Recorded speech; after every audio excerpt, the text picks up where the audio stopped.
à la mi-2023, ça y est, M351 est installé et a construit sa meute autour de lui. Très vite, les tensions montent. C'est là qu'on a commencé à entendre parler de lui parce qu'il a commencé à avoir beaucoup d'attaques sur les bovins durant l'été de 2023. Dans un premier temps, le canton cherche à abattre le nouveau chef de meute M351 et il en obtient l'autorisation. Dans les premiers mois de traque, des loups sont abattus, mais M351 échappe au tir. Il est certainement un peu plus malin que les autres, un peu plus filou.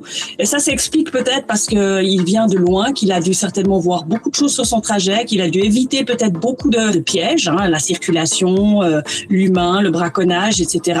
Il y a une problématique pour l'éleveur, pour le bétail, pour nos bergers qui vivent une angoisse constante. Dès décembre 2024, dans le Mont-Tendre, un garde-faune repère un groupe de loups dans sa lunette à visée nocturne. Il réussit à cibler le plus massif de la meute. Le lendemain, du sang est retrouvé, mais pas de corps. M351 est de nouveau parvenu à filer.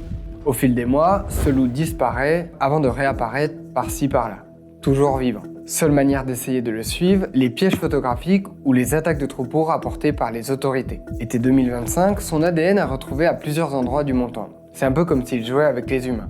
Moi, je dis toujours en rigolant que M351, il devait avoir un bon abonnement forfaitaire et qu'il pouvait lire les WhatsApp de la DGE. Mais autour de lui, sa meute, elle, est décimée. Sa femelle échappe d'abord au tir de régulation jusqu'à être abattue en août 2025. Début novembre, c'est une autre louve suivie par des scientifiques qui est abattue par erreur. En tout, ce sont 10 loups qui sont tués lors de cette traque. M351, lui, est seulement blessé à la mâchoire, mais il survit.